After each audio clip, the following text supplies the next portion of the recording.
Haremos una breve introducción en euskera y luego continuaremos en castellano. Gaur sorte handia dugu. Etxenike irakaslea, materia kondentsazuko fizikako katedraduna eta Bianako printzea sariduna izango baitugu bertan, beste sari eta sari askoren artean. Ez dugu hemen hainbat orriko bere kurrikulum luzea aipatuko, denbora asko beharko genukeelako eta humanismozako nesbetetako bere hitz jakintsuak entzutera bideratu nahi dugulako. Gaur arratsaldean, postpandemiaz eta azentu soziopolitikoez hitz egingo digu, teknozientziaren eta humanismoaren artean dagoen harremanaz. Zientziak nola funtzionatzen duen behar bezala ulertzeko beharra planteatuko digu. Zientziak ezin baitu ziurtasun absoluturik ekarri. Gure hauskortasun sakonaz, humanismoaren adar ezberdinen arteko elkarrizketaz eta gure eta naturaren arteko harremanaz ere hitz egingo digu. Etikaren eta elkartasunaren beharra gogoraraziko digu herrialde pobreekin, helduekin eta gazteekin, zer mundu utziko diagun pentsa dezagun. Azkenik, kontzientziadun zientzia behar dugula planteatuko digu. Eskerrik asko, Pedro Miguel, gaur hemen egoteagatik. Lagun artean zaude, hau da zure etxea.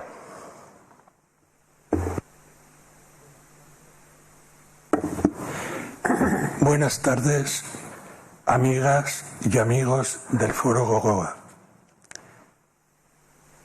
Como veis, hoy tenemos el honor y el privilegio de contar presencialmente con la persona y la palabra de Pedro Miguel Echenique. Bienvenido, Pedro, a este encuentro mensual del Foro. Gracias por haber aceptado nuestra invitación y ten la certeza de que estás entre amigos. Sabemos que Pedro, como físico y científico, es internacionalmente reconocido y ha recibido múltiples distinciones y premios. Pero si os digo la verdad, no fue solo por eso por lo que acudimos a él buscando su respuesta a la pregunta que recoge el enunciado del tema: ¿tecnociencia y humanismo un matrimonio bien avenido? Si llamamos a la puerta de Pedro es por percibir en él no solo una gran excelencia en el saber, sino también y sobre todo sabiduría. Pedro aunaba y anudaba esas dos vertientes.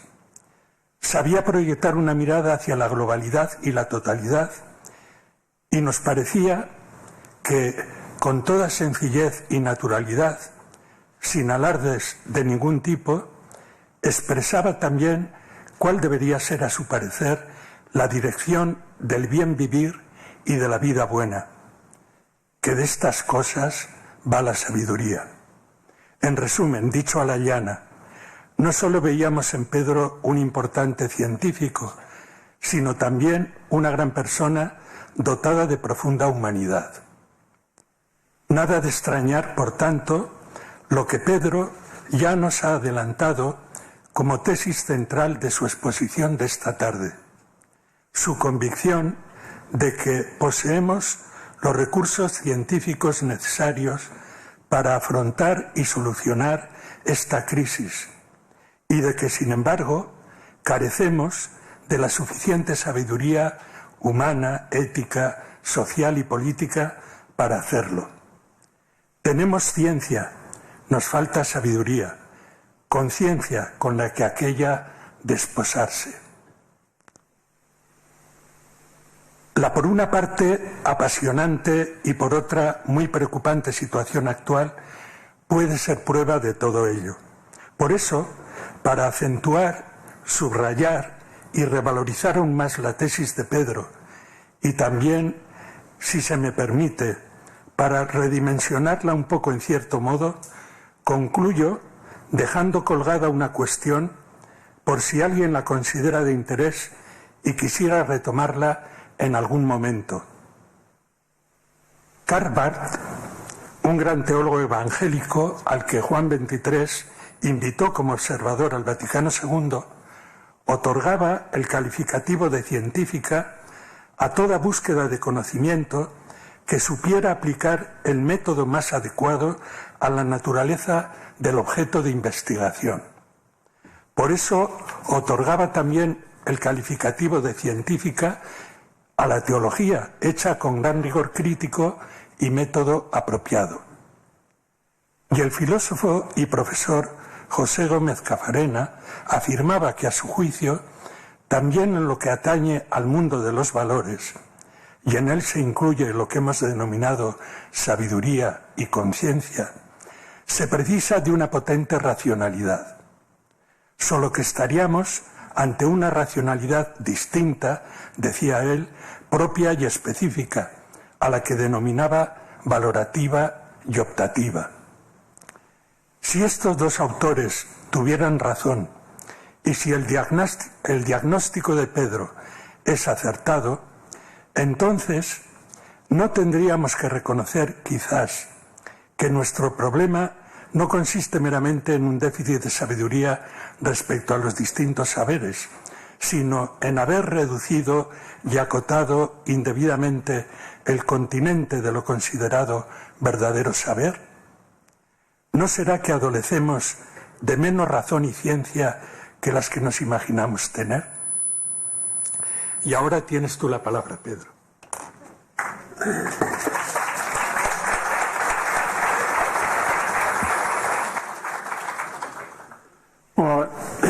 Eskerrik asko, arratsaldeon. Nire aitari aurkezpen hau gustatuko zitzaion. Nire amak gustokoa izan ez ezik sinestu egingo zuen. Eta nik eskertzen dut gehiagizkoa izan arren bihotzetik datorrelako. Gustatu izan zaineri ere euskeraz aurkezpena entzutea hemen Iruñan, eta eskertzen dut ere aurkezpen hau egiteko aukera. Ez da nire gaia, eta pizkat ausartia naiz horrelako gaietan sartu, baina niretzako gaur hemen foro gogoan egotea atsegina ez ezik, lana ez ezik hor ere handia delako. Eta gai hori buruz esango dut pentsatzen dudan, eta hitz egingo dut pentsatzen dudan bezala esango dut, eta barka esatela bestela uste dutenak. Decía que esta presentación, hermosas presentaciones, a mi padre le hubiese gustado. Mi madre se lo hubiese creído. Y yo agradezco porque, siendo exagerada, viene del corazón, ¿no?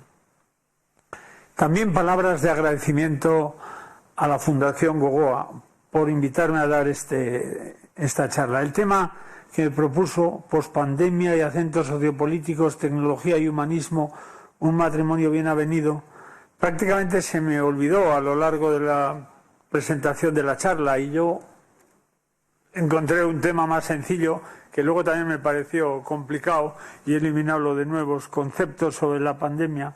Pero me pareció valiente por parte de la Fundación invitar a un físico cuántico a hablar de estos temas. Y entonces me produjo una cierta curiosidad.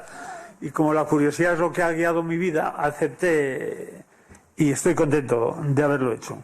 Al preparar esta charla, pues he ojeado mucho, fundamentalmente la revista Science, la revista Nature y foros especializados en las webs, fundamentalmente norteamericanos e ingleses. Pero también quiero citar 4 libros.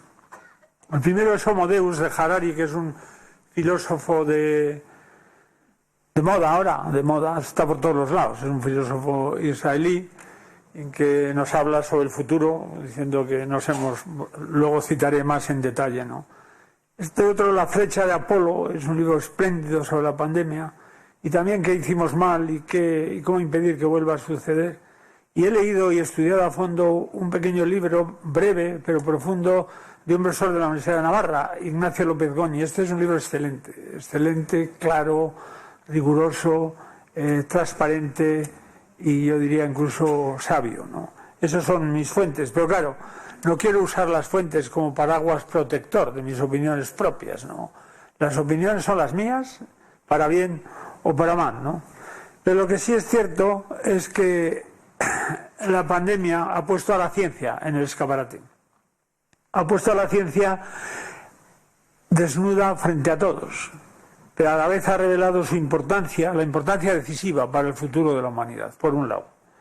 Pero también esta pandemia, el coronavirus, ha hecho que la especie humana se ponga en el centro. La especie humana, no los mercados financieros, no las finanzas, la especie humana. Y por eso tenemos que ver el virus como una alerta, como una oportunidad para obligarnos a pensar, ¿no?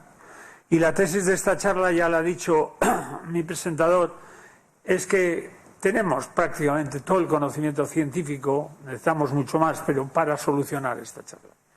Algo que nunca ha existido en la humanidad como ahora, pero no sé si tenemos el suficiente, aunque hemos mejorado mucho, conocimiento, sabiduría político, humana y social, ¿no?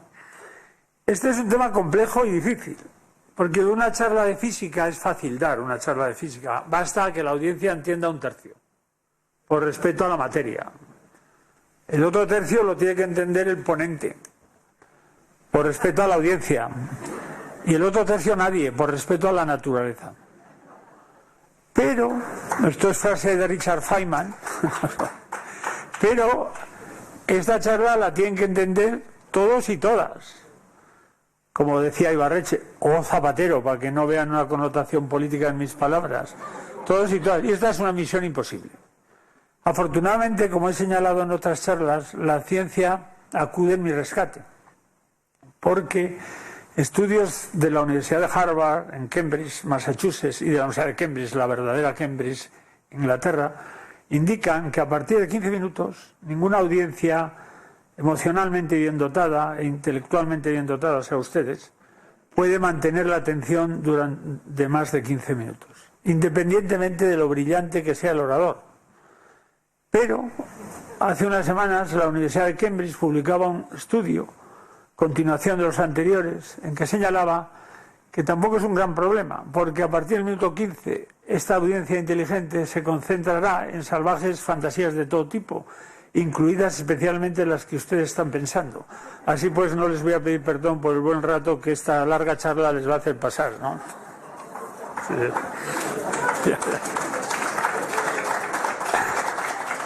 No. El siglo XX, primero hablaré unos 20 minutos de conceptos de ciencia y luego conceptos sociopolíticos. Conceptos de ciencia que son los imprescindibles para entender bien por qué a veces se le pide a la ciencia cosas que no puede dar, ¿no? El siglo XX es el siglo de muchas cosas, pero fundamentalmente es el siglo del triunfo de la ciencia y tecnología. Nuestra mayor diferencia con el pasado está en la ciencia.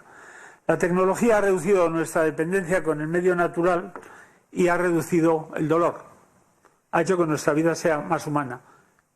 En aquellos felices años que algunos añoran, los idílicos años hace 300, la vida de la mayoría era sórdida, cruel y corta, como ya indicó Hobbes, ¿no? La vida se ha hecho más agradable, más plena, más larga, gracias a la ciencia y la tecnología. Ha ejercido una misión humanizadora de la sociedad. La mitad de los que estamos aquí, incluido el ponente, no estaríamos si al principio del siglo XX, ¿no? Fíjense lo que decía Cervantes, o la mitad o más de los que estamos aquí no podríamos comer una buena chuleta, como espero que me inviten hoy en el Cine Yoldi,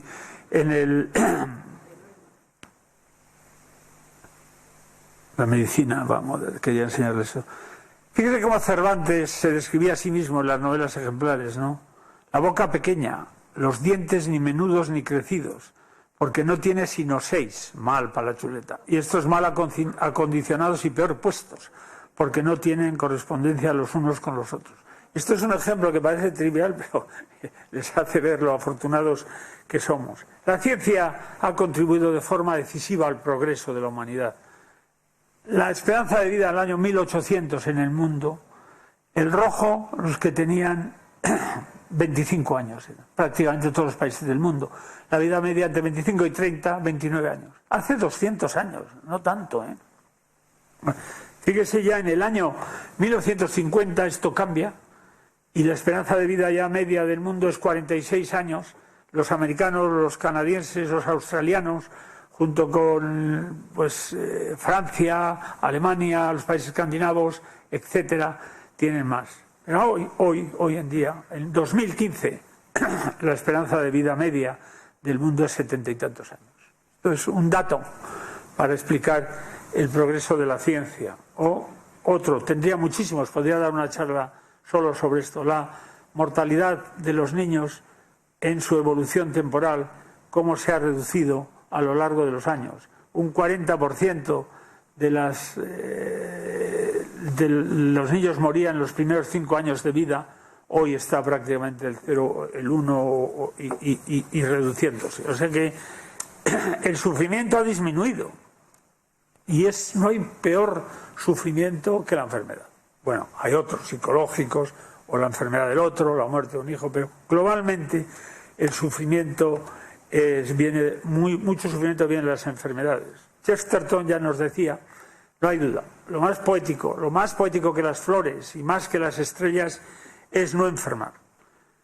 La viruela, una enfermedad dolorosa, desfigurativa, mató a 300 millones de personas en el siglo XX. Hoy, si uno consulta las bases de datos o la Wikipedia, leerá: la viruela era una enfermedad, ha sido totalmente erradicada. Están a punto de erradicarse la hepatitis C, el sarampión y otras muchas cosas. Es verdad que no todo es ideal. Hay situaciones de desigualdad. En 1800, pero aún así ha mejorado mucho la situación.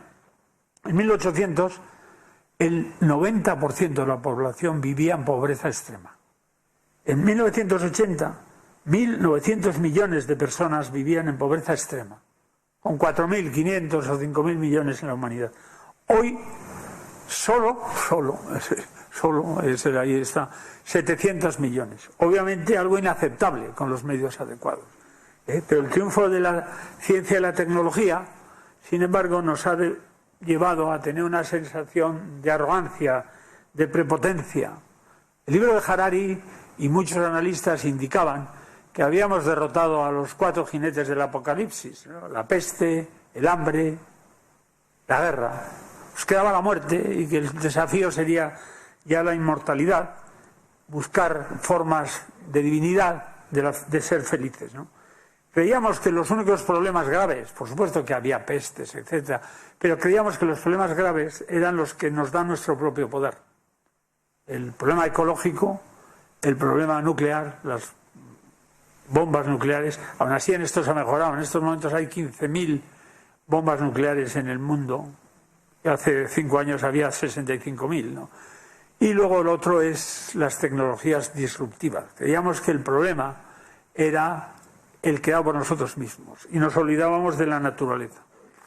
Y de repente ha llegado un virus que ha disipado esta ilusión de omnipotencia, que nos ha hecho ver que somos muy vulnerables. Nos recuerda lo dependientes que somos unos de otros y lo dependientes que somos de nuestros ecosistemas. Y esta pandemia, sorprendentemente, nos ha cogido por sorpresa. Y esto es algo extraño en la historia de nuestra especie. Si prácticamente en Hawái y en México los conquistadores llevaron consigo enfermedades que eliminaron el 90% de la población indígena, pero nos ha cogido por sorpresa, a pesar de la historia de nuestra especie. Es verdad que nuestra generación no ha conocido nada igual. Es quizás esta pandemia la primera de carácter mundial y simultáneo, y que un microorganismo surgido en China haya producido la parada de la economía mundial. Millones de muertos, 5.100.000 y pico vamos ahora en el mundo.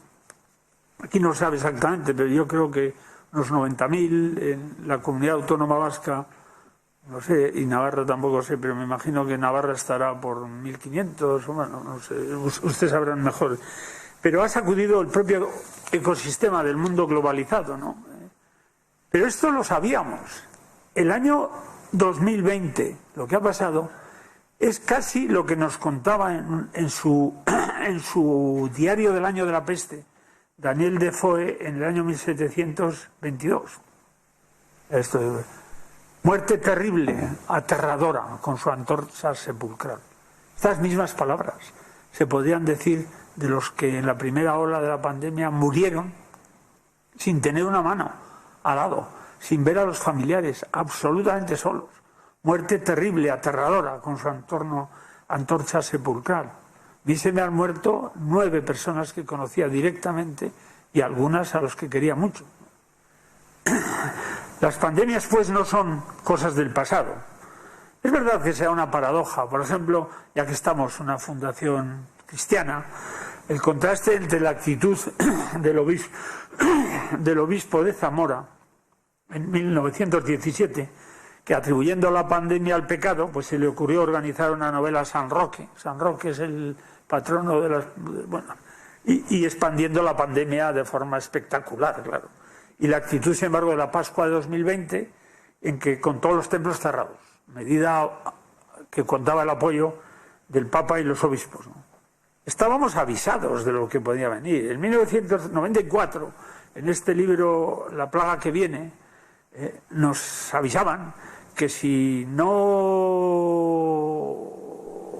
aprendemos a vivir de forma racional en un mundo global, de forma que los microbios tengan pocas posibilidades, entonces ya podemos ir preparándonos para la próxima peste. 1994. El año 2007, en la Clinical Microbiology Review, este libro está citado en el libro que yo he citado a la vez de López Goñi, se avisaba que lo que podía pasar en China. Lo que estaba en China, los mamíferos, etcétera, es una bomba de relojería. Pues eso es lo que ha pasado, ¿no? Lo que ha pasado. No vimos con suficiente rapidez lo que nos venía. No lo vimos.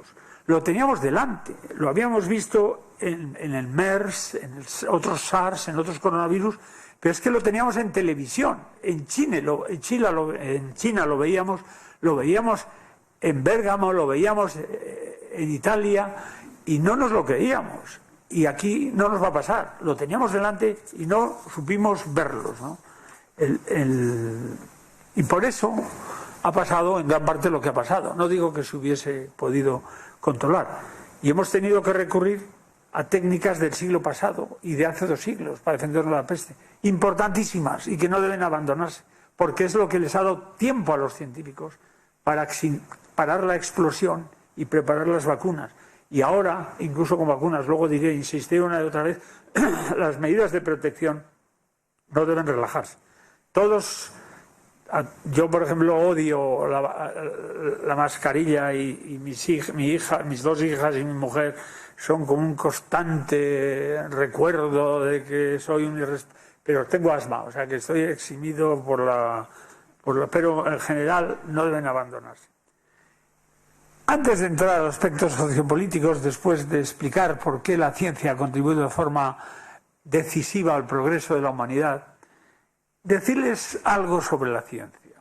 Por cierto, me ha gustado mucho esa definición. La ciencia es encontrar el método adecuado para dirigirse y solucionar un problema concreto. La teología, claro que es ciencia. Pero luego explicaré por qué es distinta que la física. La ciencia busca la verdad. Y eso significa creer que existe esa verdad. Hay gente que dice que la ciencia es una construcción social en el sentido que solo existe en nuestras mentes.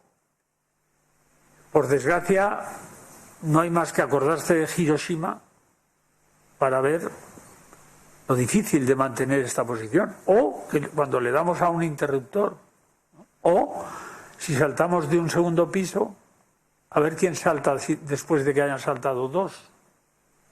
La ciencia es creer que existe una verdad científica y que es igual para todos, independiente de razas, de creencias, de ideologías, etcétera. Y que si trabajamos, ensayamos, corregimos, fracasamos, volvemos a intentarlo, encontraremos esa verdad, ¿no? La ciencia es políticamente incorrecta porque no busca aproximarse a esa verdad mediante el consenso o cesiones mutuas, que a la vez es profundamente democrática, porque cualquiera con una idea puede refutar a instituciones que tienen la otra si encuentra la idea adecuada y el experimento adecuado. Pero es por naturaleza, por lo tanto, elitista y a la vez democrática.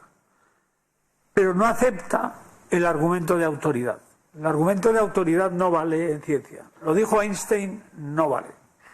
Quizás valga en metafísica, no lo sé, pero en ciencia no vale. Nullius in verba es el lema de la Royal Society, que creo que viene de Horacio: nullius addictus jurare in verba magistri, ¿no? La ciencia, sin embargo, no proporciona verdades absolutas, inmutables, porque la ciencia es una búsqueda de entender. Esta mujer, Jocelyn Bell, que debía haber sido premio Nobel, lo fueron sus profesores, en aquella época no se daba el premio Nobel a estudiantes, no creo que fuese por ser mujer, aún así solo hay 3 premios Nobel de la física en 120 años, ¿no? Pero ella dice que los científicos nunca deben proclamar que su ciencia es que algo es absolutamente cierto, ¿no? Nada es cierto porque nunca es perfectamente cierto, porque nunca llegaremos allí. Y esto introduce una serie de problemas, porque muchas veces la gente necesita certezas y certezas rápidas. El derecho necesita certezas si quiere regular, pero a veces la ciencia no puede aportarlo a la velocidad que se le exige, ¿no? Y eso genera incertidumbres. Y tenemos que aprender a vivir en una ética de la incertidumbre. Para nuestro tema, y estas 3 minutos que vienen ahora es la parte más difícil de la charla, pero ustedes lo entenderán todo. Yo se lo voy a explicar sencillamente y espero que bien. En siglo XX y esta parte del XXI, si tuviese que resumir la ciencia en 2 ideas, yo diría que hemos aprendido 2 cosas. La primera, que es que los constituyentes últimos de la materia son pocos y obedecen a leyes de gran simetría. 4, solo 4. Y claro, con estas leyes nosotros podemos calcular el momento magnético del electrón con 10 cifras decimales, con una precisión de 1 entre 10.000 millones. Y nos da una sensación de omnipotencia. Con estas leyes podemos predecir las ondas gravitacionales y con los experimentos oír el ruido que nos llega de una explosión que ocurrió hace 1.000 millones de años. Homo Deus. Pero la segunda parte de la ciencia es muy importante, tiene que ver con lo del teólogo este.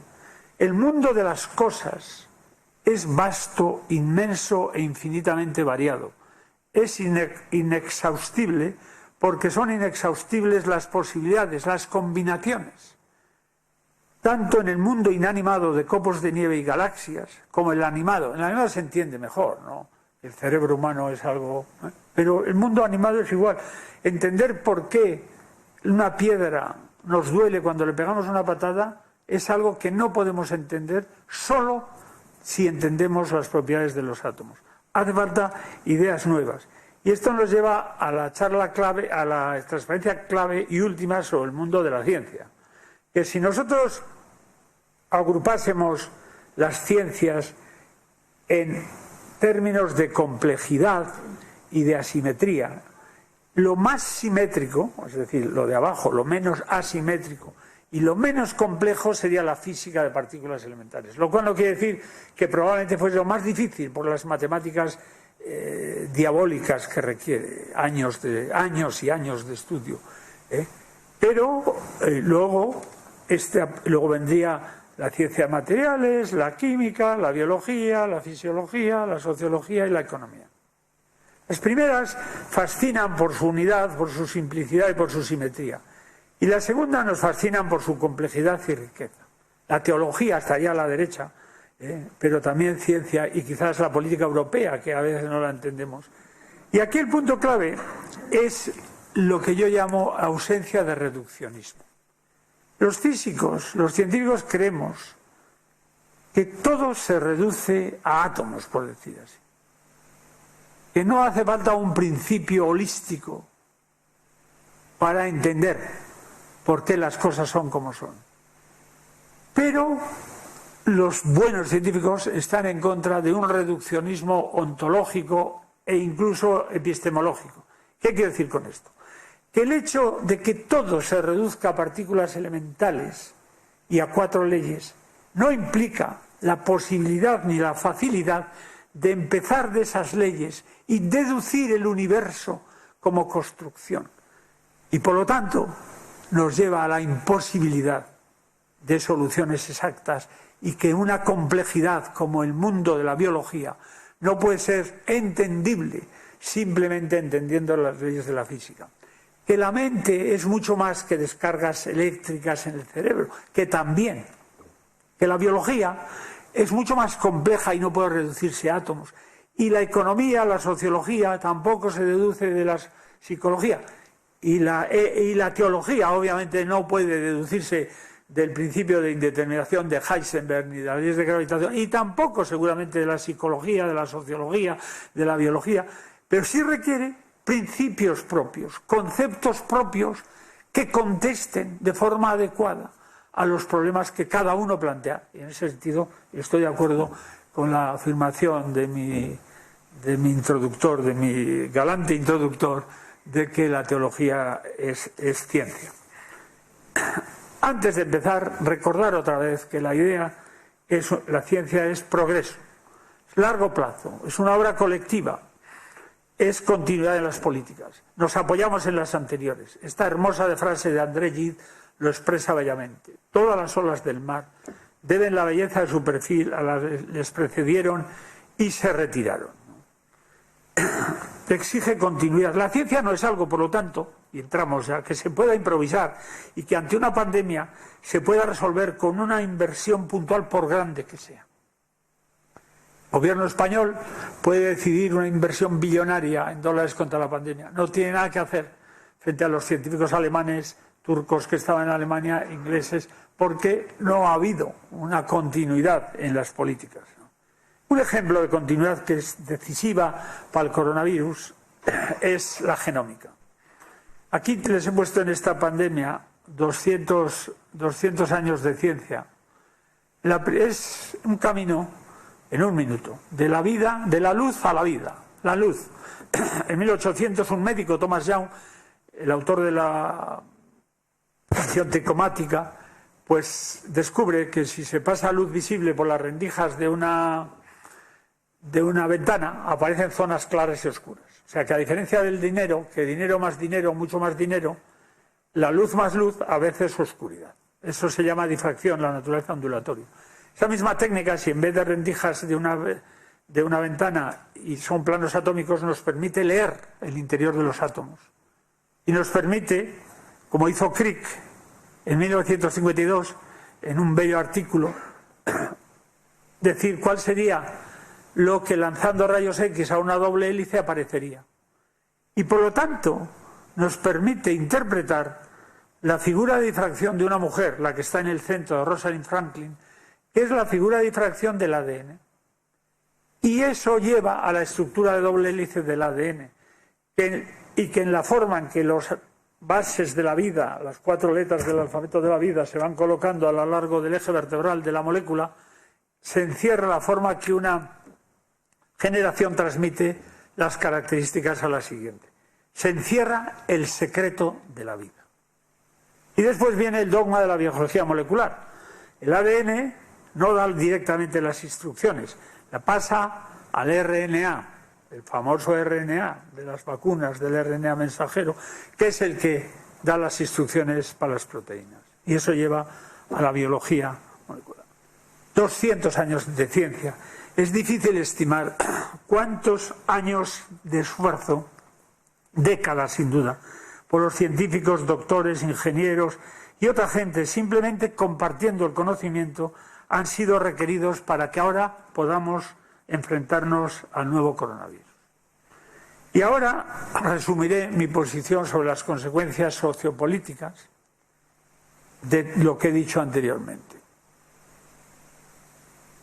El resumir tiene peligros. Para que no se me vayan a las fantasías, aunque les veo muy atentos, les contaré una anécdota que es... Un ministro inglés me contó que muchos de ustedes recordarán que hubo una revuelta en Rusia y Yeltsin, el entonces presidente, estaba en los encima un tanque intentando parar la revuelta, ¿no? Y entonces el Mayor, el primer ministro inglés entonces, Mayor, le llamó John Mayor, y le dijo: Boris, resumiendo, en una palabra, ¿cómo ves las cosas? En una palabra. Y Boris le contestó: good, good. Este volvió al gabinete y dijo: tranquilos, que esto está controlado. Boris me dice que good. Y dice: pero ¿cómo? El jefe del MI6, el servicio secreto inglés, le dijo: pero ¿cómo controlado? Si acabamos de disparar contra un francotirador que casi mata a Yeltsin hace 2 minutos. Ah, le vuelvo a llamar. Y llamó a Yeltsin: oye, Yeltsin, ¿estás seguro que está bien? Resúmeme la situación, pero en 2 palabras, no tan resumo. Not good, ¿no? Entonces, el resumir tiene peligros, pero yo, no obstante, lo voy a hacer y lo haré numerando las lecciones que yo creo que podemos sacar del coronavirus, y lo haré en forma de tesis, como hizo Lutero en Wittenberg, por cierto, para facilitar la excomunión, por la tesis 1, por la 2 o lo que sea. Son muchas, 14, léanlas con tranquilidad, luego iré una por una. Claro, son muchas, las de Lutero fueron más, ¿no? Yo creo que 95 fueron las tesis de Lutero en Wittenberg. ¿Quién sabe esto? Yo creo que 95. Después de todo, yo estudiaba en el colegio de Lecaro. Entonces, humildad, que eso no es esencial, vuelta a la normalidad, eso sería la necesidad de un orden político correcto, con líderes con creatividad, la necesidad de una cultura científica, conocer los límites de la ciencia, y sobre todo que la ciencia, siendo importantísimo como es, no es lo único. Y otras ramas del conocimiento, otras ramas del humanismo, porque la ciencia también es parte esencial del humanismo moderno, tienen que entrar en esta situación. Empezando por la primera. La primera es humildad. Esto no hace falta desarrollar mucho, lo he dicho antes, ¿no? La humildad es la pandemia nos ha enseñado nuestra vulnerabilidad. No somos homo deus, y si nos descuidamos dejaremos de ser homo sapiens, ¿no? Entonces, la segunda es quién o qué es esencial. A mí me parece que es muy importante, porque esta crisis ha mostrado que las tareas esenciales no son precisamente los cracks financieros ni los grandes grupos de Wall Street, etcétera, sino gente que normalmente no está muy recompensada ni social ni económicamente, como son las médicas, los enfermeros, los agricultores, los cajeros de supermercados, los transportistas, las científicas. El sistema sanitario público se ha mostrado eficiente. Habrá habido 1000 problemas en las respuestas, tal, pero el sistema vasco, tanto el de la comunidad autónoma vasca como el de la comunidad foral de Navarra, se ha mostrado resiliente y ha mostrado su eficiencia, ¿no? Y una lección importante de esta pandemia es la tremenda, imperiosa necesidad de que cada país tenga un sistema de salud resiliente, también de salud primaria, para poder afrontar estas consecuencias. Y que los sistemas de salud y los sistemas de asistencia social estén conectados, estén coordinados, ¿no? Tercera cosa, vuelta a la normalidad, no al buenismo. Me sorprende cuando se dice: saldremos mejor. No, saldremos peor seguro, en todos los sistemas. Esa es mi opinión. Es más, ¿para qué queremos volver a la normalidad? Encontré un grafiti en Hong Kong que decía: no hay que volver a lo normal, porque lo normal era el problema en primer caso, en primer lugar, ¿no? Entonces, estudios no de ONG, sino del Banco Mundial y de bancos suizos, indican que de las pandemias anteriores la desigualdad ha aumentado, el índice de Gini ha aumentado. Estos son estudios que dirige el Lehendakari Ibarretxe. Por cierto, veo en la audiencia el Lehendakari Garaikoetxea, siempre aprovecho para decir qué bien me ha venido en toda mi vida y en toda mi carrera haber tenido el honor de estar con él y aquel gobierno de excelentes compañeros, y todavía mejor el Lehendakari. Gracias, Lehendakari, por usar tu tiempo para venir a escuchar a un consejero que tuviste la valentía de nombrar cuando tenía 29 años y con un pelo que parecía a los Beatles. Pero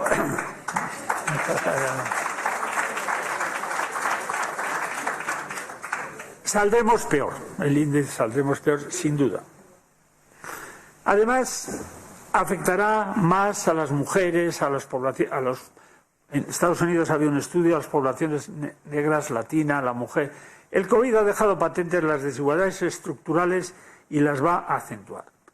Nekane Balluerka, la anterior rectora de la Universidad del País Vasco, Euskal Herriko Unibertsitatea, dirigió un estudio sobre los efectos psicológicos de la pandemia y el confinamiento con la ayuda del Ministerio de Universidades, y esto muestra de una forma preocupante cómo la gente que ha perdido a un ser querido no ha podido despedirlo, la gente que ha perdido su trabajo, mujeres que han sido relegadas, la juventud, cómo están muchos y muchas, y crea y enseña la necesidad de tener profesionales de psicología en la red pública.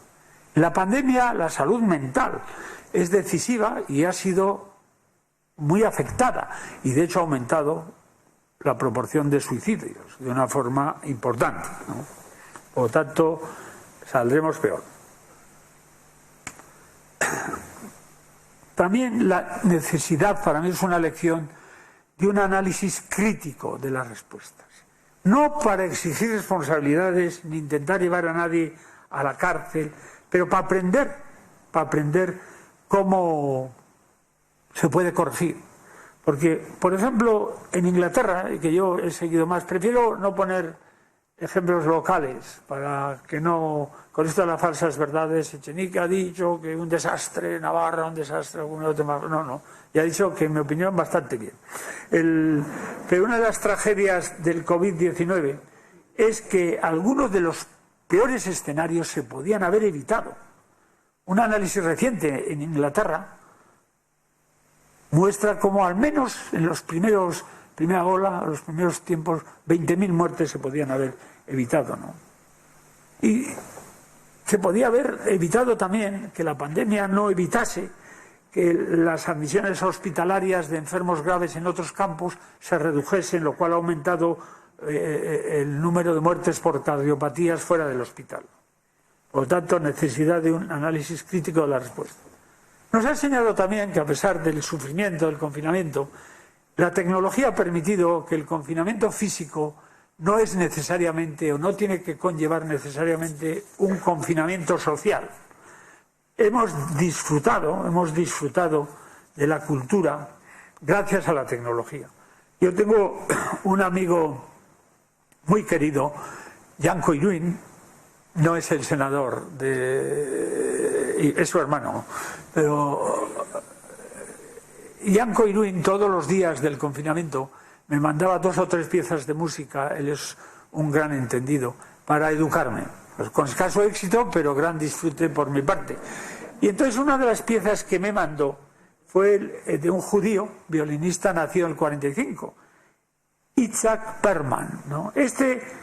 Le oí y disfruté muchísimo el Aires Gitanos de Sarasate. Es muy apropiado en esta audiencia. Este poliomielítico, desde los 4 años, 3 años antes de que que ya probase la primera vacuna de la polio. Todo un recordatorio para los antivacunas. Por cierto, la poliomielitis en 1988, 350.000 casos en el mundo. 2016, 37 casos. Yo disfrutaba de esa emoción gracias a la tecnología, ¿no? Es decir, la tecnología nos ha hecho el confinamiento más humano. Nos ha permitido charlar con los seres queridos, recibir fotos de las gentes queridas, mandarlas, discutir, oír música.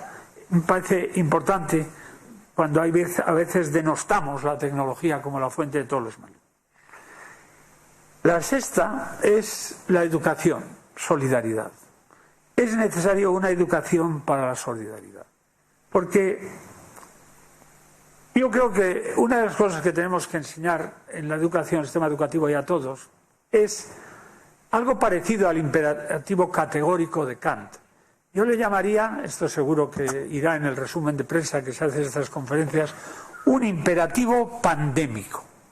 El imperativo pandémico sería actuar siempre como si uno estuviese contagiado y como si los otros fuesen población de alto riesgo. Es la forma mejor de respetar al otro, ¿no? Y también es la solidaridad intergeneracional con los mayores, con los otros. En el libro de López Goñi, esto lo tenía aquí opcional, con lo que tengo en verde es opcional para mí, pero como se ha citado al Papa Francisco, veo que están a favor.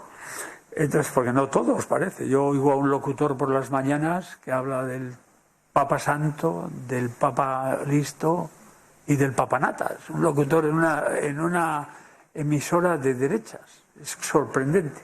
Por eso valga como homenaje al Papa que en Laudato Si dice: hace falta volver a sentir que nos necesitamos unos a otros, que tenemos una responsabilidad por los demás y por el mundo, que vale la pena ser buenos y honestos. Pues efectivamente, la solidaridad es, además de ética, pragmática, porque el bienestar de los demás es el bienestar nuestro, y el bienestar nuestro es el bienestar de los demás. Nunca se ha visto más claro. No solo, por lo tanto, solidaridad con los mayores, o solidaridad interterritorial con el tercer mundo, por pragmatismo, sino el virus mutará y volverá, y también por ética. Y en esto la vacuna no está funcionando, no está funcionando. El tercer mundo sigue desasistido en comparación con el primero, pero mejoraremos sin duda. Pero hay otra solidaridad que nos enseña la pandemia, y es la solidaridad con los jóvenes, con el futuro. ¿Qué mundo le vamos a dejar? Un mundo complicado, y por tanto tenemos que dejarles los medios conceptuales y materiales para que puedan responder a los problemas que tienen.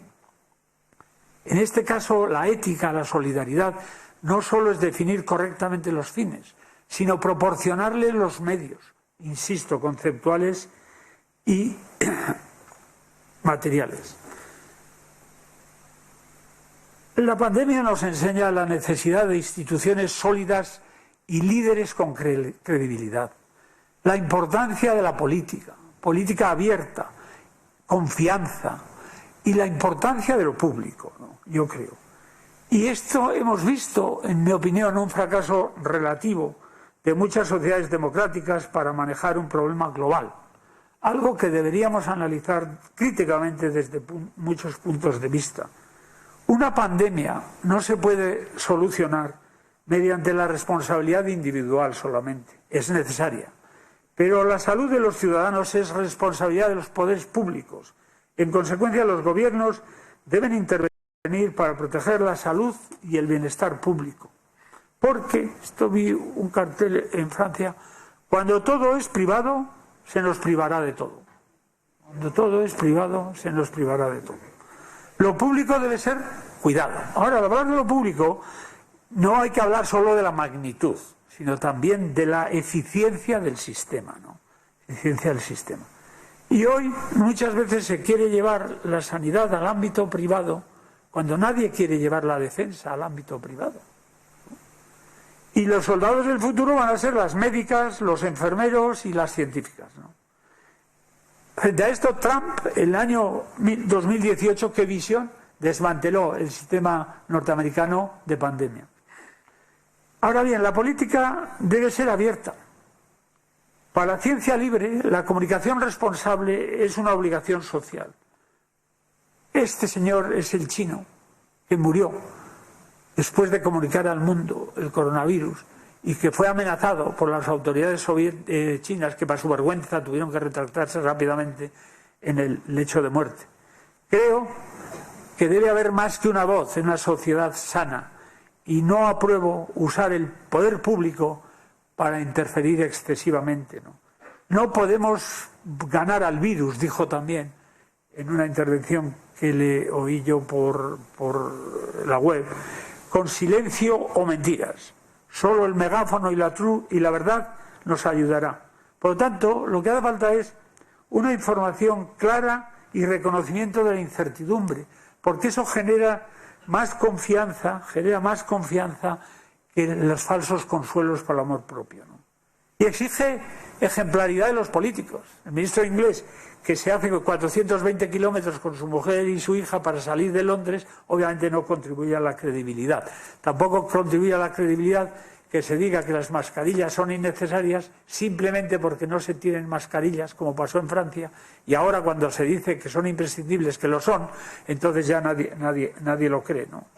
Las decisiones políticas deben hacerse sobre bases científicas. No debe haber política contra la ciencia.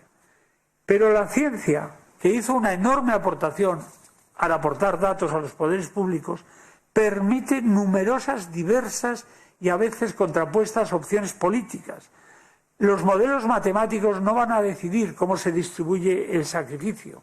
Ni la pandemia ni la ciencia nos obligan a decisiones únicas. Y por lo tanto, no podemos usar la ciencia como paraguas protector, como he dicho antes en otro contexto, de nuestras opciones políticas. Y menos enseñar a los científicos de repente como un trofeo. Esto ya pasó con la bomba atómica y hay una frase paradigmática y brillantemente cínica de Churchill cuando dice que los científicos deben estar on tap, es decir, como el grifo cuando necesitamos abrirlo, pero no on top, no mandando, no. Ni on tap ni on top, deben participar, pero las decisiones corresponden a los políticos. No se nos ha elegido para decidir, a los científicos no se nos ha elegido para decidir. Luego, esto exige, la pandemia también ha mostrado la necesidad de una gobernanza y liderazgo globales y se ha hecho más patente que nunca. La globalización yo creo que es buena, pero tendrá que cambiar de forma drástica, tendrá que ser completada con algunos servicios estratégicos, ¿no? La globalización en el mercado de la salud no se ha mostrado eficiente. Muchos países necesitaban urgentemente medios que no son capaces de producir y esto indudablemente les hará representar la globalización porque lo habían descentralizado, ¿no? Globalización además sin renunciar a la democracia, que es difícil, ¿no? Porque a veces se dice frívolamente que las dictaduras están mejor preparadas para responder a estos problemas. Frente a esto señalar que dos de los países que mejor han respondido a la pandemia en Asia son Corea y Taiwán, democracias, ¿no? Es verdad que ahora estamos más dispuestos a renunciar a la libertad. En mi opinión, en el caso de las vacunas hay que hacerlo, pero a renunciar a muchas otras libertades en aras de una pretendida seguridad o protección. No hay que olvidar, sin embargo, que muchas renuncias transitorias se suelen convertir a veces en permanentes, porque hay gente a la que le viene muy bien. Una vez que tú te acostumbras a no tener límites en tus poderes, no es fácil abandonarlos. Y aquí es la paradoja de las libertades democráticas, ¿no? Con Franco, por ejemplo, no se podía mandar a un hijo a la escuela sin vacunar. Ahora aquí se puede, en Francia no. Esta paradoja ahí la dejo. Pero nos lleva a la importancia del otro tema, a la siguiente importancia es la importancia de lo privado. Lo público no puede contraponerse y oponerse, en mi opinión, a lo privado. Hace falta una alianza estratégica pública o privada.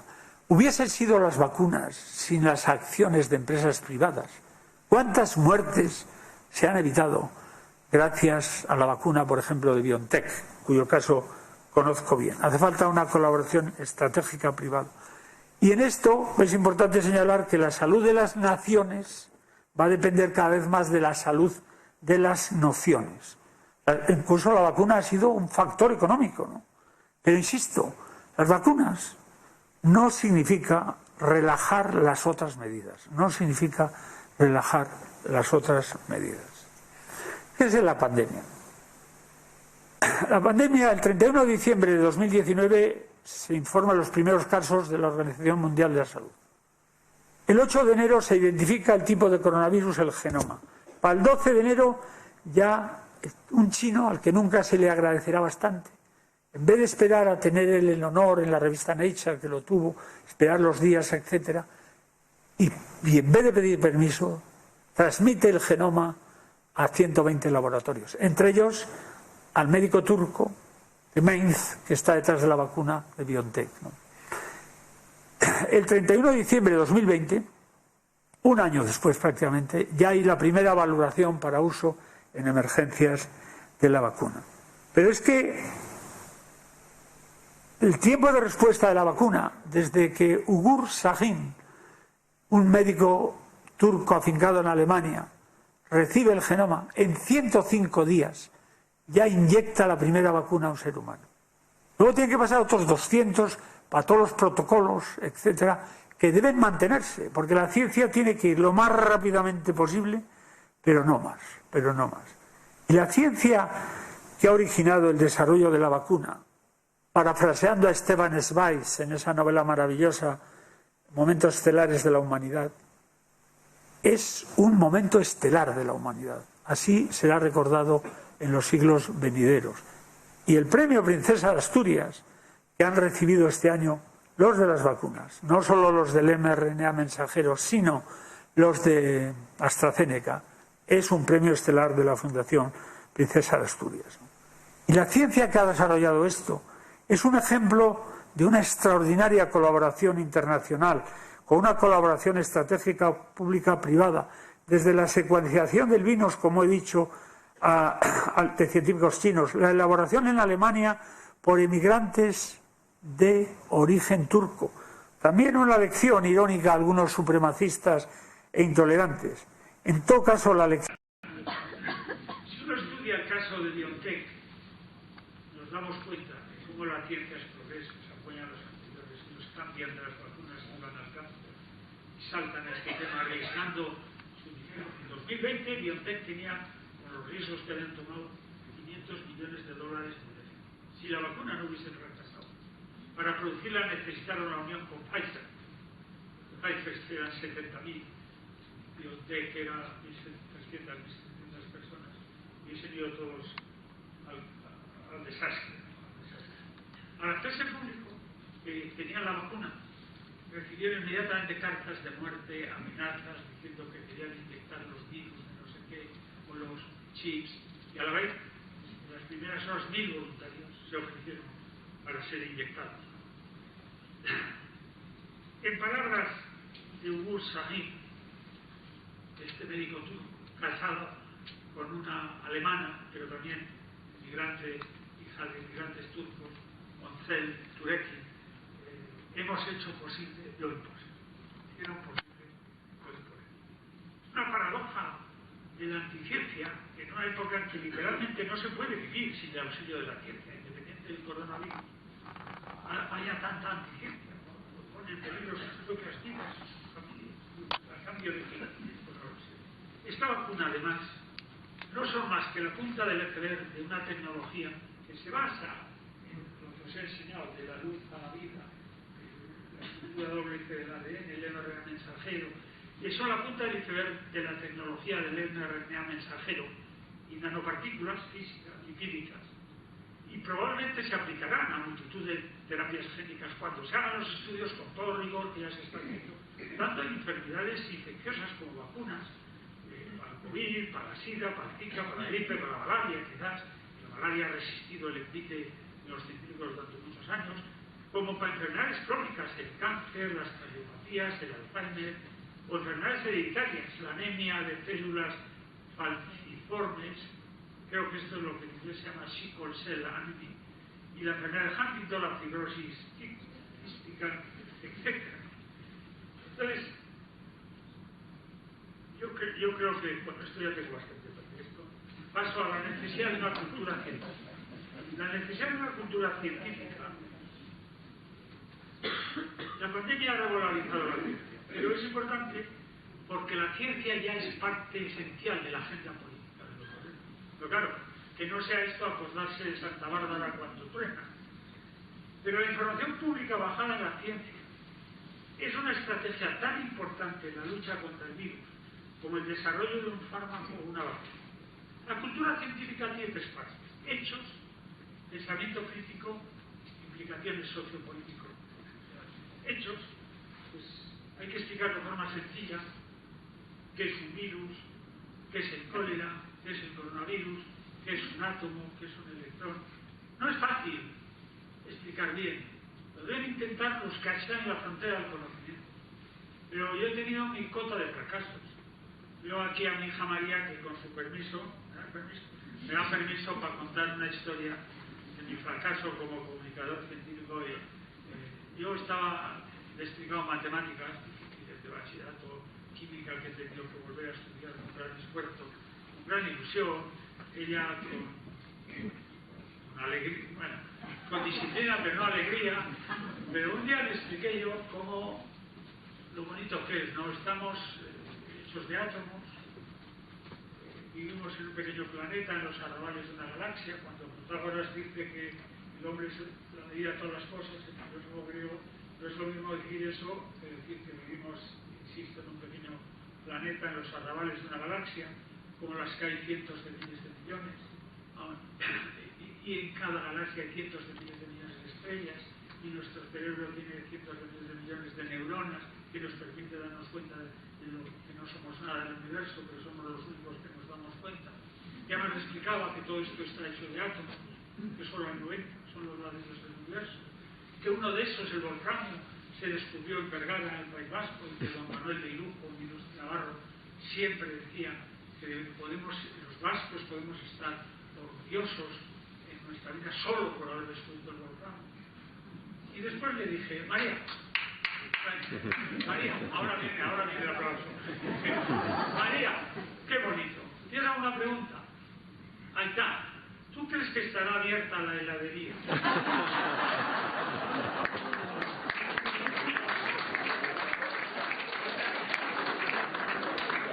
No siempre uno triunfa, pero ahora para que vuelva se olvide de las fantasías, volviendo al pensamiento científico, o me queda todavía un 20. Volviendo al pensamiento científico, hace falta también enseñar cómo funciona la ciencia. ¿Qué es pensamiento crítico? En realidad, pensamiento crítico quizás sea una redundancia, ¿no? Si es pensamiento será crítico, pero es importante. ¿Cómo funciona la ciencia? Las implicaciones sociopolíticas de la ciencia. El fracaso que no es un fracaso, la corrección del rumbo, reconocer los errores, que corregir es un triunfo y no un fracaso de la ciencia, y que debería generar confianza y no desconfianza. Así funciona la ciencia. Caricó en Asturias, o el doctor Fauci, que es el jefe norteamericano que ha tenido los enfrentamientos con Trump, tanto que la ciencia sea humilde, suficientemente humilde, abierta y transparentemente, y suficientemente abierta y suficientemente transparente para aceptar la autocorrección, es un proceso hermoso. Caricó, no nos detuvimos ante el fracaso, sino que lo hicimos para impulsarnos a pensar de forma crítica. Caricó, junto con Weizmann, es la que evita que el rechazo al RNA mensajero destruya todo el proceso, cambiándole simplemente una molécula. Ahora, la ciencia tiene que ir lo más rápidamente posible, pero no más. No se puede sacrificar el rigor y la seriedad y el nivel de una investigación por el nombre de la urgencia. Y eso es algo que se tiene que entender. Es difícil porque, por ejemplo, en un año sobre el COVID se han publicado 200.000 artículos, más que en toda la historia sobre la malaria. Pero algunos, por lo tanto, todo eso introduce un ruido en el sistema, es difícil extraer qué es lo mejor. Y eso nos lleva a un tímete que seré muy breve, a la imponencia, a la mala información, que tengo que aprender a leer porque si no me lo creo todo.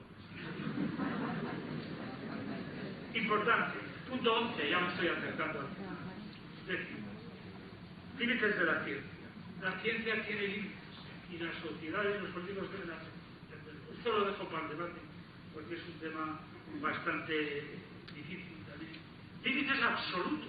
La ciencia tiene límites absolutos, límites a nuestra capacidad de conocer y a nuestra capacidad de deducción lógica. Y también tiene límites relativos, que son los más importantes, entre ellos la complejidad y los límites éticos, que deben existir. No todo lo que es posible es deseable. En estos momentos no sé cómo está la situación, pero en 1995, en una charla que di, que se llama Libertad y límites de la ciencia, había, me parece que 16 países que trabajaban en armas de destrucción biológica. Luego, siguiente, la duodécima, la investigación futura. No centrarnos solamente en lo biomédico y solamente en lo aplicado. Porque el problema de avanzar solo en lo aplicado es que desarrollaremos brillantemente remedios para problemas conocidos, pero nos encontraremos sorprendidos e indefensos cuando vengan frentes nuevos. No sabemos lo que va a venir, por lo tanto, tenemos que investigar en todos los frentes, en frentes aparentemente inútiles, para tener un arsenal de posibilidades cuando lleguen los problemas. Como nos recuerda Thorndike, un gran premio Nobel, el desarrollo de la curiosidad acerca de los hechos básicos de la naturaleza ha demostrado a lo largo de la historia de la ciencia médica ser la ruta más práctica y la más eficaz para conseguir aparatos y medicinas para todos. Investigaciones que parecían totalmente inútiles para cualquier objetivo práctico han producido los mayores descubrimientos de la medicina: rayos X, penicilina, la vacuna de la polio, la ingeniería genética, los anticuerpos monoclonales, el ADN recombinante. Surge de preguntas, insisto, no relacionadas al principio con problemas médicos específicos, porque la cadena que va desde el descubrimiento básico al producto y el bienestar es muchas veces oscura y lenta, pero debe recorrerse. Sin ese camino, la cadena colapsa. Las posibilidades de las tecnologías son infinitas, decía Caricó en Asturias. ¿Por qué no soñar con nanopartículas en que no tengamos que hacer vacunas, sino que nos proporcionamos nanopartículas que enganchan y destrozan a los virus uno por uno? Quizás, quién sabe. Investigar, desde luego, no es garantía de resultados, pero no investigar es perder por seguro. La burocracia. La burocracia es uno de los enemigos mayores de la investigación, y el virus se mueve mucho más rápido que la burocracia. En 5 días, sin ningún protocolo, sin ningún permiso, los mayores ordenadores de 5 países del mundo se pusieron a trabajar coordinados. La burocracia tiene efecto de destruir el comportamiento creativo, y por eso es bueno consorcios público-privados. Más importante, y sobre todo más rentable que fijar objetivos a la ciencia, es crear un ambiente, un caldo de cultivo donde la creatividad pueda florecer. Es la sublime utilidad de la ciencia. 13º, muy breve, One Health. Esto es un concepto global que se está imponiendo, y me parece muy corto. Nosotros no solucionaremos la salud humana preocupándonos solo de la salud humana. Tenemos que preocuparnos de la salud animal y de la salud ambiental. Al destrozar el medio ambiente favorecemos la propagación de enfermedades infecciosas. Por lo tanto, no hay una economía de la destrucción. La destrucción de la naturaleza perjudica nuestra salud. Ya lo dijo Teilhard de Chardin, no construyamos una estatua con pies de barro. El 14º, la ciencia de otras ramas del humano. Esta es la última parte, me quedan 5 minutos, porque es un momento peligroso para un orador, teniendo la tremenda atención de la audiencia, que por cierto les agradezco, y contradice experimentalmente la tesis pero viendo, quiere seguir. Y su deseo por seguir corre el peligro de ir en proporción inversa desde la audiencia, porque sí, entonces es el momento de enfocar el final. La ciencia de otras ramas del humanismo. Boris es ahora prisionero de los científicos, decía un titular de cuestión.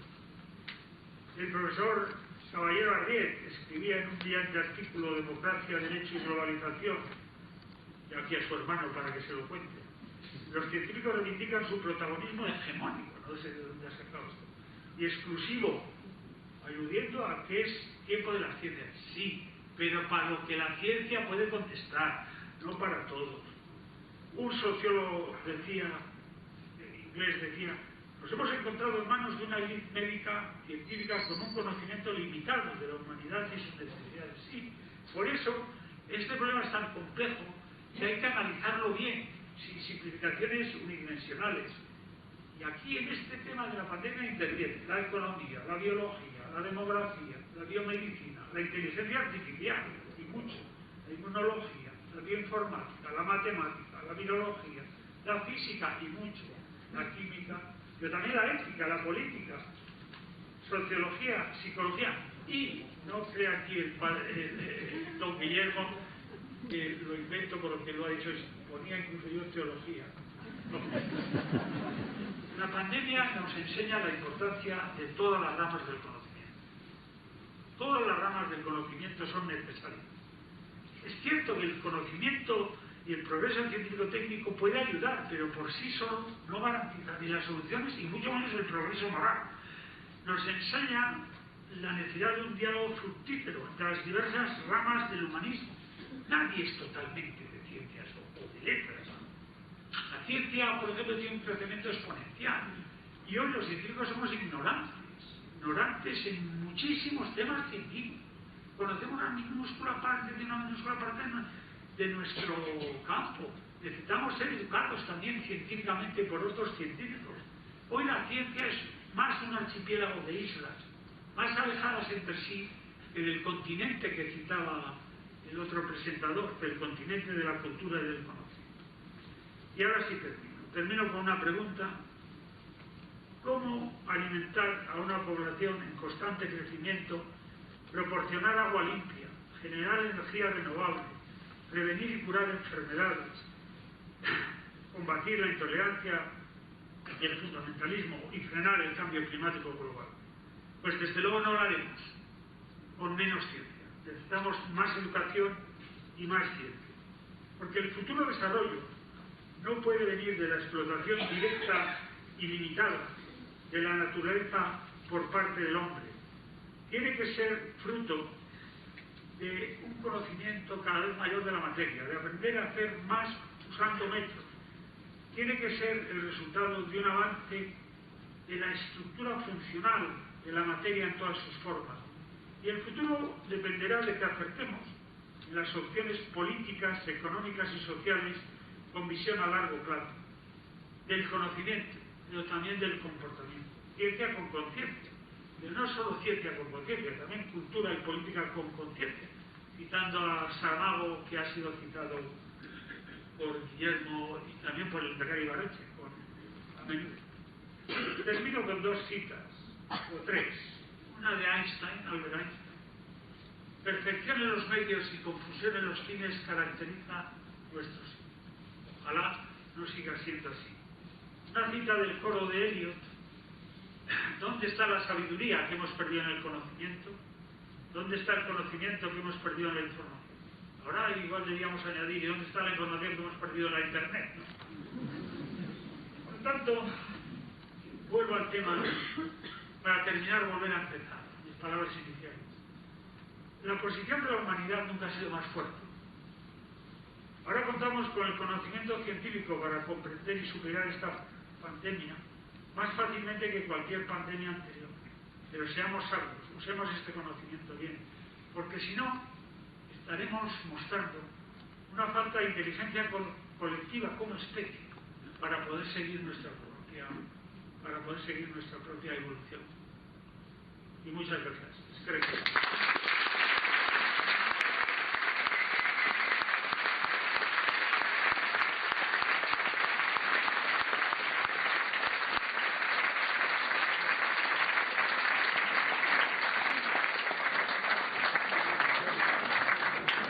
Una hora como se me había pedido, siento a los que tengan que coger el autobús.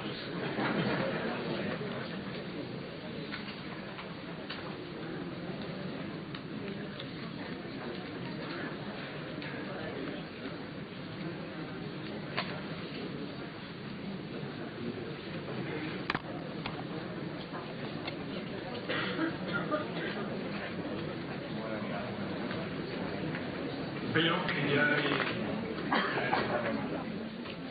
al menos hay 2 micrófonos en el salón. Por tanto,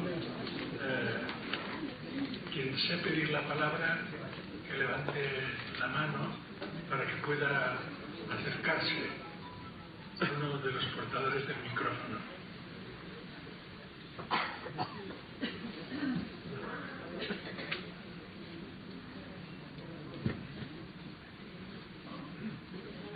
Bien, ya hay aquí 2 palabras. Sí.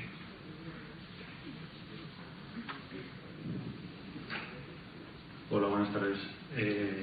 Gracias por la charla. Quería volver al ejemplo de la colaboración entre academia e industria, con el ejemplo de BioNTech y el gobierno alemán, que tengo entendido que ha invertido o invirtió dinero al principio cuando echaban a andar este proyecto. Quisiera preguntarle si este es un buen ejemplo de colaboración academia-industria o si usted cambiaría algo. Si, por ejemplo, lanzo un ejemplo, ¿no? O una sugerencia. Si el gobierno alemán tiene que recibir algún tipo de royalty o de beneficios por cada una de las vacunas que Pfizer vende, en definitiva, si le parece un buen ejemplo, o cambiaría algo en ese ejemplo de colaboración academia-industria que usted también ha mencionado entonces. Aquí primero está colaboración industria-academia, luego colaboración industria-academia-poderes públicos, ¿no? El gobierno alemán entra bastante tarde, sorprendentemente, pero entra. Pero Trump también entra. Lo que pasa es que Trump entra en parte porque Trump ofrece a Alemania 1.000 millones de euros a estos siempre que la vacuna solo sea para los americanos, un ejemplo de generosidad. Pero Trump invierte también.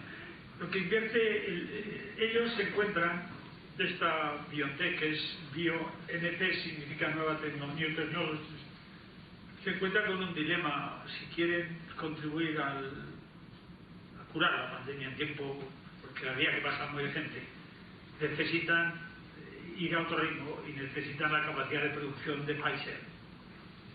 Entonces llegan a la alianza con Pfizer. Eso significa que tienen que mostrar, y esto es una decisión de Bursachi contra muchos de su equipo, todos los secretos de BioNTech, los secretos de los avances en cáncer y un montón de cosas que, como he dicho antes, esto no es más que la punta del iceberg, pero lo hacen y nunca le agradecemos bastante a BioNTech. Los alemanes entran después como poder público. Entonces yo creo que es lógico que Pfizer obtenga réditos de su inversión. Yo personalmente no creo que los poderes públicos deban recibir royalties de esta, o si las reciben, que se reviertan en investigación. Pero tampoco tengo yo la solución, no soy lo suficientemente joven como para saberlo todo.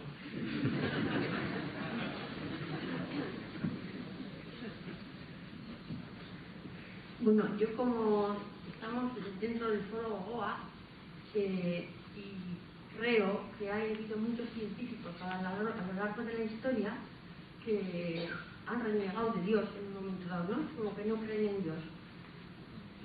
Dentro del mundo en el que vive, ¿se habla algo de Dios? ¿Hay algo del tema este?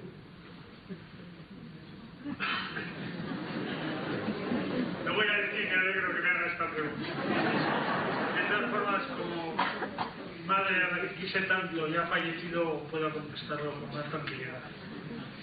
Ella era muy religiosa, muy creyente. Yo ya le dije a Padre Guillermo, yo no soy creyente, soy un poco practicante, porque voy a las misas y a esto, pero dentro de nuestro mundo los científicos son personas como los demás. Por lo tanto, hay científicos que creen en Dios. Newton, quizá el mayor científico del milenio, creía fervientemente en Dios. Maxwell creía fervientemente en Dios. Mi amigo Tony Hewitt, que descubrió los púlsares, cree. Muchos otros no. Hay algunos militantes anti-religión, no solo anti-Dios, sino anti-religión, ¿no? Pero en general la mayor parte de los científicos que yo conozco, y es mi posición también, es lo siguiente: la ciencia no proporciona al creyente la gratificación o la validez de su fe, pero tampoco al no creyente, porque son temas que pertenecen a otro mundo. Es como son líneas paralelas, ¿no? La religión y la ciencia. El conflicto surge cuando la religión entra en temas que son científicos. Entonces sí surge. Si el obispo Usher, como decía, dice que el mundo empezó el 14 de octubre del año 1000 no sé cuánto, tal, eso ya es distinto. Cuando la religión entra en temas científicos, tiene que someterse a las reglas de la ciencia. Pero, como he explicado antes, el reduccionismo, el pensar que todo es deducible de los constituyentes, no es muy científico. Y de hecho, entra dentro de los límites de la ciencia, ¿no? La ciencia tiene límites absolutos.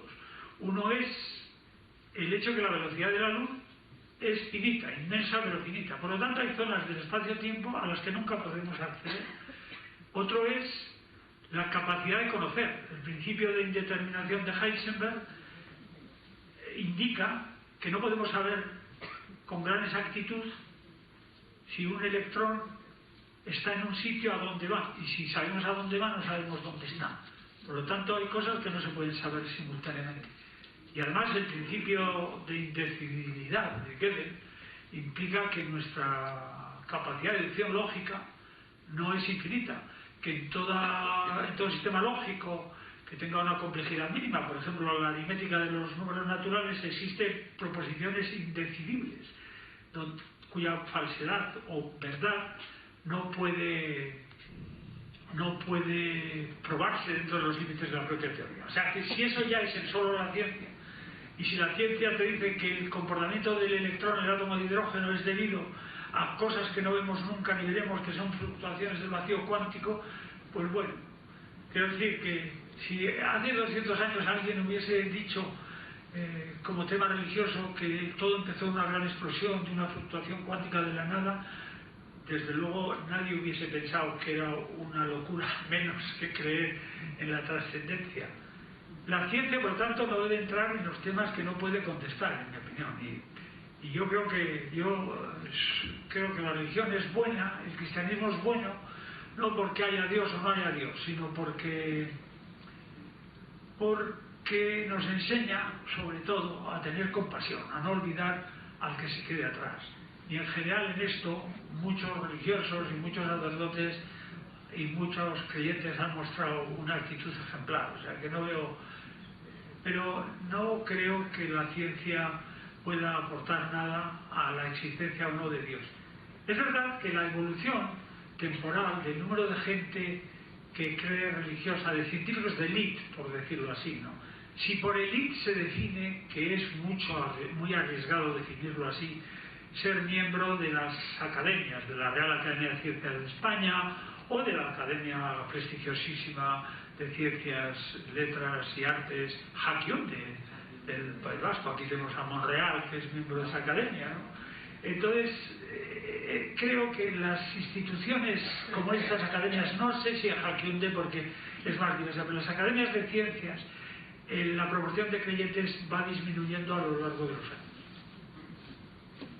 No sé si eso contesta suficientemente a su pregunta. Luego me imagino que haremos una edición de algunas cosas a la hora de la televisión. Porque yo tengo posibilidad de... Porque no quiero que me vean algunos.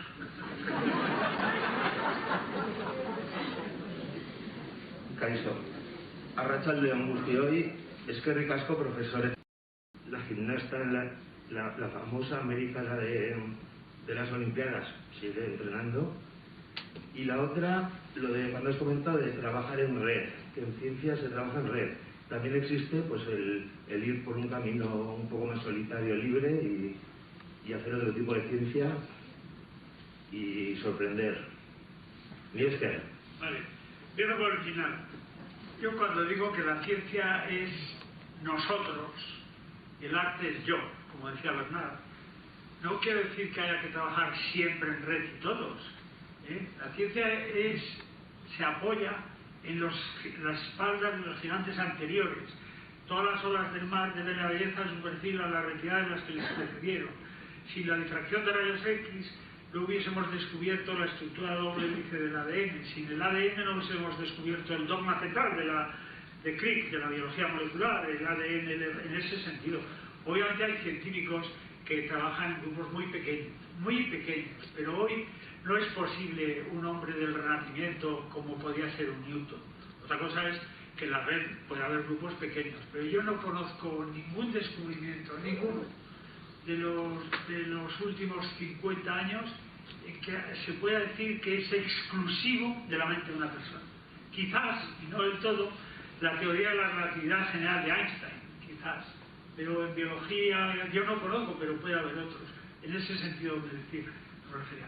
Y lo otro es exacto, porque hay gente que piensa que la física es la parte más importante de las ciencias y lo demás es corolario, ¿no? Bueno, muchos biólogos moleculares que rechazan esta actitud reduccionista respecto a la física la tienen respecto a la biología, a otras ramas de la biología. Yo esto discuto mucho con mi gran amigo que seguramente conocerás, Ginés Morata, Entonces, pero efectivamente este es el punto clave por el cual el mundo de los constituyentes últimos son pocos, pero el mundo de las cosas es infinito. Y no es infinito conceptualmente. Alguien puede decir, un computador que tuviese inmenso, podría calcular cómo surge un jaguar o cómo es la evolución. No, la evolución es contingencia. La biología es la diferencia de la biología y la física. La física estudia qué cosas puede hacer, pero la biología estudia lo que ha hecho la naturaleza. Ahora, con la ingeniería génica igual puede modificarla, y ahí viene otro de los grandes desafíos, pero en general estoy de acuerdo y le agradezco Osvaldo.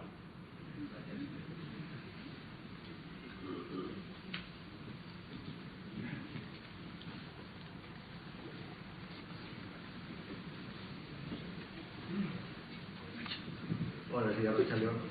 Yo no creo que tengo una pregunta, sino una sugerencia de un tema que me gustaría que profundizara, que es la relación en la pandemia o en la pandemia entre la política y la ciencia, esa pareja de mala avenida o bien avenida, con que maneja criterios diferentes, tiempos diferentes, pide uno rapidez, otro tiempo, uno certezas, otro decisiones, no sé, esa pareja.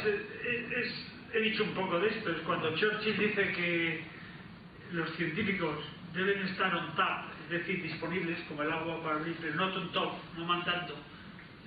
Inicia un debate muy importante, porque yo ahí creo la relación es difícil, porque los científicos muchas veces corrigen, los políticos deben tener la honestidad de informar abiertamente a los políticos, a la sociedad, y reconocer los errores. La primera ministra de Dinamarca lo hizo. Dijo, informaremos con la verdad, nos equivocaremos, sí, lo haremos y seguiremos. Entonces, la ciencia, la política debe basarse en la ciencia, la política en temas de pandemia. No puede ir contra lo que dicen los científicos. Pero, como he dicho antes, cómo se distribuye el sacrificio entre diversos sectores de la población no lo puede decidir un modelo matemático. Lo deciden los representantes elegidos de acuerdo a una sociedad que tiene unos valores y que indica unos caminos. Y en esa relación siempre habrá tensiones. Los políticos tampoco deben usar a los científicos, lo he dicho, como paraguas protector de sus opiniones y para enseñarlos como trofeo. Sería importante, por ejemplo, que el Parlamento de Navarra, el Parlamento de la Comunidad Autónoma Vasca, o los gobiernos tuviesen, o el gobierno central, tuvieran asesores científicos. Asesores científicos es distinto que política científica. Política científica es cómo hacer política para avanzar la ciencia. Pero asesor científico es cómo usar el conocimiento científico actual para responder a los problemas que la sociedad tiene. Y cada vez más los problemas que la sociedad va a tener van a tener un alto contenido científico-tecnológico. Por eso es importante que se eduque a la ciudadanía en la ciencia, en los tres aspectos. Aspectos generales de la ciencia, ¿qué es ciencia? La vacuna del ARN es ciencia y de la más excelente. La vacuna de AstraZeneca lo mismo. La homeopatía no es ciencia. Y en tercero, las implicaciones sociales políticas de la ciencia, en que está esa parte importantísima, pero que yo solo puedo contribuir por novedades de sentido común, pero por lo que ha pasado en algunos países, no han sido tan novedades. Que un país de la tradición, y que además esto no quiere decir que vaya mejor en las sociedades que mejor ciencia tenga. Estados Unidos e Inglaterra tienen muchos de los mejores científicos del mundo y la administración no les ha hecho caso. Y los tres países que, bueno, muchos más, pero los tres países que no han hecho ni caso al comienzo de la pandemia de la ciencia lo han pagado en vidas. Brasil con Bolsonaro, Trump, Estados Unidos con Trump y al principio Boris Johnson.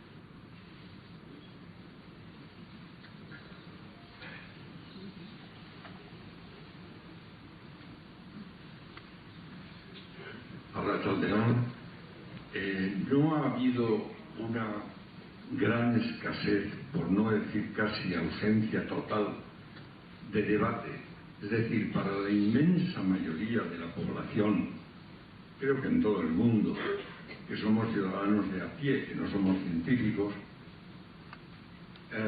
no ha faltado, o sea, no se ha producido una evolución y un seguimiento unidireccional con unos medios de comunicación evidentemente orientados en un sentido y permitiéndose el lujo de llamar pues, negacionistas, ridiculizando con atontados antivacunas, estúpidos y tal. Y yo he echado en falta, ¿no ha echado usted en falta quizás un mayor espacio de debate entre científicos para comunicarlos a la sociedad, para que aprendiéramos todos? Porque habrá premios Nobel que no estén totalmente de acuerdo con determinados postulados de los que parte luego toda la política. Pregunto. Yo creo, primero, la necesidad de debate es obvia, es bueno que haya debate, y probablemente ha habido poco. Segundo, yo creo que el decir las cosas claras es siempre más útil y más saludable que el ridiculizar al que no piensa. El tema de las vacunas, el mejor camino es convencer, un diálogo y que, lo he dicho literalmente aquí, la vacuna, voy a contar la cita literal de Christian Drosten, que ha participado en los debates en Alemania. En cualquier caso, que un debate público y que la información veraz por los científicos y explicar a la ciudadanía todos los temas es el camino más seguro, en definitiva convencer, no imponer. Ahora bien, lo mismo, hay situaciones en las que hay que elegir entre dos bienes. Entonces, si alguien que elija no vacunarse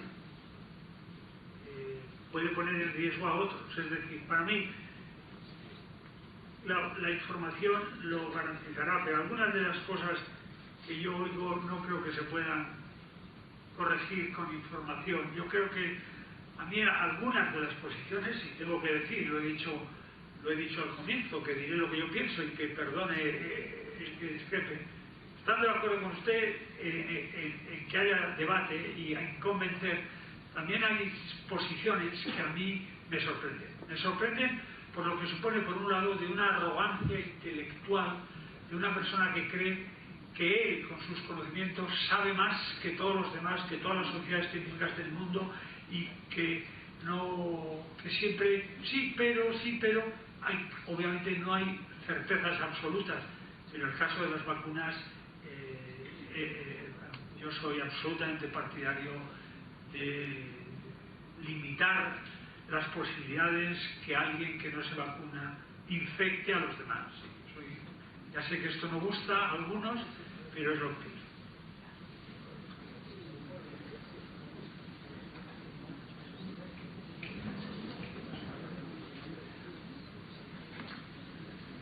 Pero cuanto más debate mejor, porque estamos seguros los científicos, y si nos corrigiesen, eso sería científico, porque creer que tenemos la verdad absoluta es acientífico. Mi pregunta es muy sencilla, y es si no existe un desequilibrio entre tecnología y humanidades, ciencias y humanidades. Es decir, que hoy todo el mundo aprueba y está encantado de que se invierta muchísimo en desarrollar tecnología en cualquiera de los sectores, pero sin embargo, pues en sociología o en filosofía, en estas disciplinas que nos enseñan a vivir, pues tal vez nos está invirtiendo demasiado.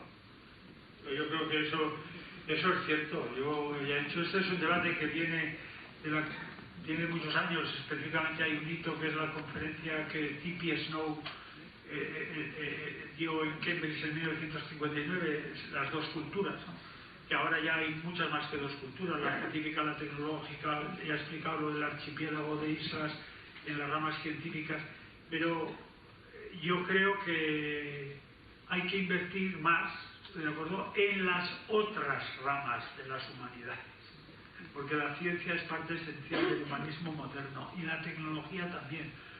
Hoy, en los laboratorios de física con tecnología moderna, se contestan a las preguntas claves que se hacían los griegos, que es el tiempo, que es el espacio, es por qué es el hombre el centro de todas las cosas, etc. Pero obviamente en ese esquema que he mostrado del reduccionismo, todas las ciencias son necesarias, y ninguna ciencia es un corolario directo, epistemológico, del nivel anterior. Yo no entiendo la química simplemente si sé la física de los átomos, porque la química tiene conceptos nuevos que requieren visiones nuevas. Es reducible la química a la física, pero no deducible. Y eso pasa en todos los campos de las ciencias. Es más, hay más distancia cognitiva entre el ADN y la ética o la teología que entre el ADN y el quark.